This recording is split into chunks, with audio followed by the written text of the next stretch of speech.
কতদিন বাদে দেখা হলো? 6 মাস। এই 6 মাস করে 3 মাস বাদে। সরি 3 মাস। আমাদের ফ্রেন্ডশিপ কিন্তু আজকেকার নয়, আমাদের ফ্রেন্ডশিপ হয়ে গেল 5 বছরের।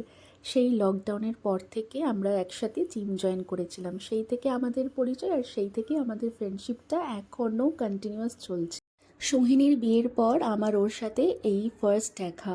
কি সুন্দর ওকে লাগছে, একবারে লক্ষ্মীর প্রতিমা। তো দেখো আমরা এখানে সবাই মিলে আমাদের রিউনিয়নটা সেলিব্রেট করতে চলে গেছিলাম নক্ষত্রাতে। আর তোমরা যারা যারা বর্ধমানে থাকো তারা তো জানোই যে নক্ষত্রার খাবার দাবার সত্যি খুব সুন্দর, নো ডাউট। অ্যাকচুয়ালি আমাদের সন্ধ্যাবেলায় কিছু কাজ থাকার কারণে আমরা মিট আপটাকে বিকালবেলায় রাখি। তো বিকালবেলায় জেনারেলি বুঝতে পারছিলাম না কি খাবো, তো স্টার্টার দিয়ে আমরা শুরু করি আর চলে যাই মেন কোর্সে।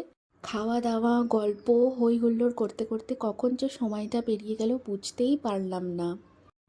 আর এখানে আমাদের এক্সপ্রেশন দেখে বুঝতেই পারছো যে খাবার দাবারের কোয়ালিটি কোয়ান্টিটি কতটা ভালো হয়েছে। এইবার বাড়ি ফিরেছি এক রাশ স্মৃতি নিয়ে। কেমন লাগছে পারোটি?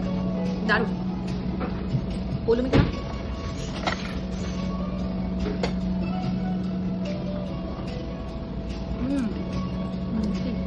আমার নেই। লাইটার অপোজিটে আছে না? আমি বাজে লাগছে? না না, বাজে লাগছে না, ভালো লাগছে।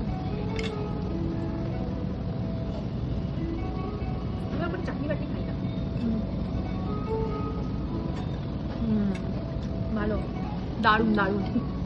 স্টার্টারে আমরা ফিশ আর চিকেনের আইটেম একটা অর্ডার করেছিলাম, আর মেন কোর্সে কিন্তু সেচওয়ান রাইস আরও একটা চিকেনের আইটেম ছিল, নামটা আমার ঠিক মনে নেই।